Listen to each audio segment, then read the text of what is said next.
मैंने जो भी इम्पोजिशन अपने ऊपर किए हैं, जो व्यक्तित्व ओढ़ लिए हैं, जो मुखौटे पहन लिए हैं, क्या वही हूं मैं?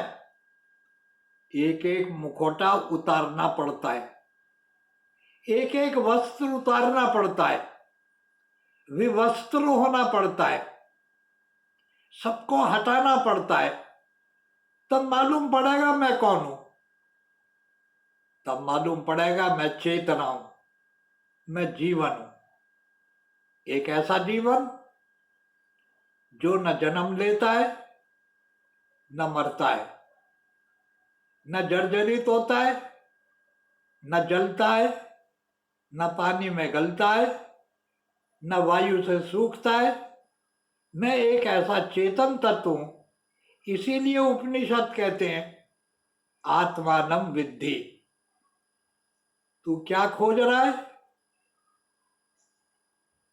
तू खोज में तो है सुख के, और ढूंढ रहा है दुख के केंद्र को। अगर तू सुख चाहता है, शांति चाहता है, जीवन चाहता है, तो प्रकृति के केंद्र को त्याग करके जीवन के केंद्र की ओर मुख करना पड़ेगा। उधर मुंह की दिशा देनी होगी। हमने हर चीज अपने मन की कल्पना की बना दी। परमात्मा भी अपने मन से बना दिया। हमको जैसा अच्छा लगा वैसा उसको रूप दे दिया। बड़ा सुंदर लिखा है इनने। व्यास जी महाराज कहते रूपम रूप विवर्जितस्य भवतो यद ध्याने न कल्पितम। हे परमात्मा, मुझे खूब मालूम है आपका कोई रूप नहीं है। ना आप काने हैं न पीने हैं, न लंबे हैं न घुटने हैं।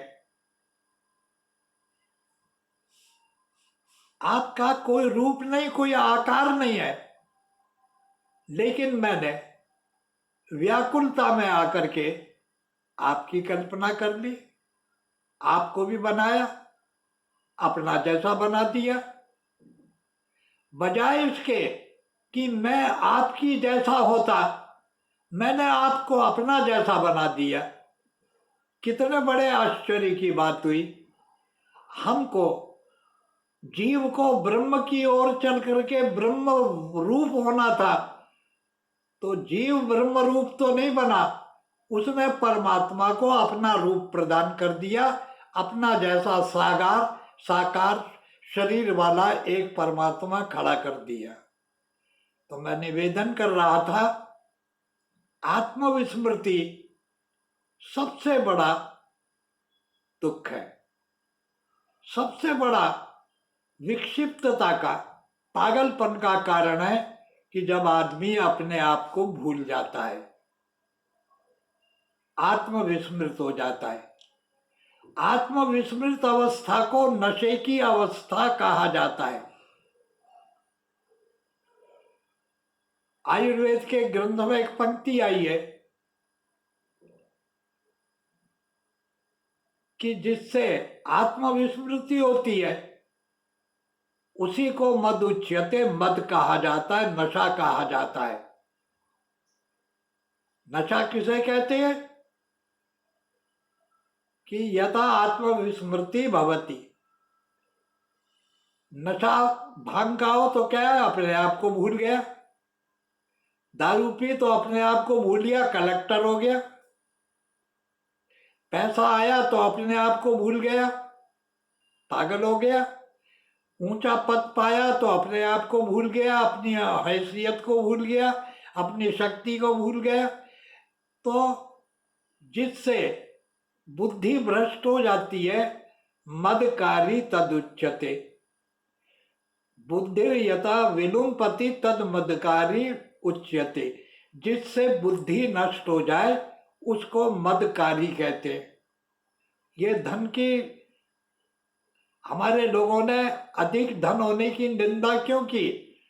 अधिक धन होगा, अधिक बल होगा, अधिक सौंदर्य होगा, अत्यधिक ऊंचा पद होगा, तो बहुत बड़ी संभावना है कि तुम नशे में आ जाओ और अपने रूप को भूल जाओ, अपने स्वरूप को भूल जाओ, अपनी हैसियत को भूल जाओ, एक ऐसा पागलपन आप में आ सकता है। इसलिए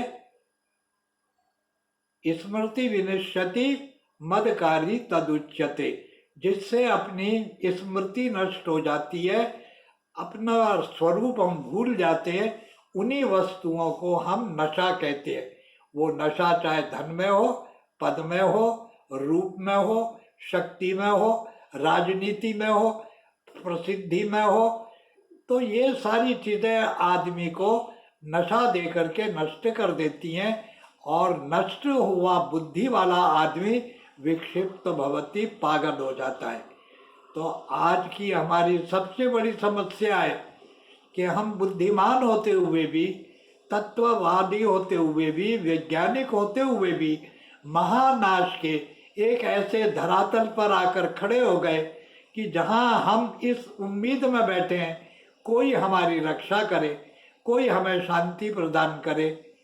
नाना प्रकार के मार्ग ढूंढ रहे हैं कि संयुक्त राष्ट्र संघ को पुनर्गठित कर दो, इसको शक्ति प्रदान करो, संसार की व्यवस्था को बदलो, सारी चीज़ों की बात सोचते हैं, पर ये नहीं सोचते कि मनुष्य की सोच को बदलने के लिए प्रकृति की पूजा न करके, शक्ति की उपासना न करके, शक्तिवान की उपासना करो। शक्ति जिसका रूप है, उस परमात्मा की जो शक्ति का स्वामी है, आप उसकी ओर देखो, जिसके कारण ये प्रकृति में शक्ति आई है। तो ये एक बहुत बड़ी कमी होने से जड़वादी लोग, प्रकृतिवादी लोग भोगवादी तो हो जाते हैं, लेकिन आत्मवादी नहीं हो पाते हैं। तो मैं आपसे निवेदन कर रहा था, हमारे सत्संग का सबसे बड़ा मूल प्रयोजन ही यही है, हमारा सबसे बड़ा लक्ष्य यही है। हम कोई सामाजिक बदलाव की बात नहीं करते, समाज को बदलने का काम कोई नहीं कर सका। कितने बड़े बड़े समाज सुधारक आए, कितना बदल पाए समाज को। कबीर ने कितना बदला, दादू जी कितना बदल सके, नानक कितना बदल सके, स्वामी दयानंद कितना बदल सके, महात्मा गांधी ने कितना बदला। भैया, इनने जो भी कुछ बदला उसका कुछ फल भी मिला, लेकिन आदमी अभी वहीं खड़ा है जहां पर मौजूद था। इसकी मूल समस्या का समाधान नहीं हुआ। इसकी मूल समस्या का समाधान तो तभी होगा जब ये केवल समाज सुधार न करके जीवन सुधार की चर्चा करे, जीवन को बदलने की बात करे। और जीवन को बदलने का तत्व अगर कहीं मार्ग है तो वो केवल ज्ञान मार्ग है। नहीं ज्ञानेन सदृशम पवित्रम यह विद्यते। भगवान गीता में कहते हैं कि संसार में मनुष्य की अपवित्रताओं को नष्ट करके इसको पूर्ण पवित्र बनाने की अगर शक्ति किसी में है तो न तो राष्ट्र संघ में है, न एटम बम में, न हाइड्रोजन बम में है। भैया, ये शक्ति तो ज्ञान में है। भगवान ऐसी कृपा करे, हमारे राजनेता जिनके हाथ में बड़े बड़े संसार के भूखंडों की बागडोर जिनके हाथ में, ये नेता लोग, हमारे राजनीति के नेता लोग, इन सब लोगों को एक अच्छी बुद्धि प्राप्त हो, इनकी बुद्धि सद्बुद्धि हो, ये सद्विचार वाले बने, प्रकृति से निकले, परमात्मा की ओर जाने वाले बने, रूहानियत और आत्मा को तलाश करें, ज्ञान का मार्ग पकड़े, तो कल्याण हो सकता है, तो शांति मिल सकती है।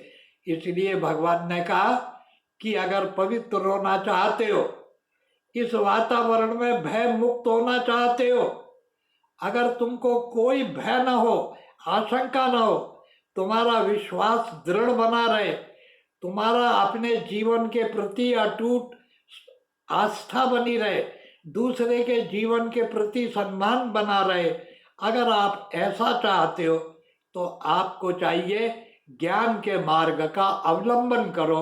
नहीं ज्ञानेन सदृशम, ज्ञान के समान पवित्र करने वाली वस्तु इस संसार के अंदर कोई नहीं है। मैं परमात्मा से प्रार्थना करता हूँ, हे परमात्मा, आपका ज्ञान संसार को प्राप्त हो, नेताओं को प्राप्त हो, और हमारा वर्तमान जो समय है, जो अशांति, आशंका और भय के वातावरण से घिरा हुआ है, ये नष्ट हो और मंगलमय जीवन को प्यार करने वाली, पवित्र भावना वाली, जीवन के सम्मान करने वाली रोशनी मानव समाज को पुनः प्राप्त हो, ये मेरी आपसे प्रार्थना है। आज की बात का मैं यहीं समाहार करता हूँ।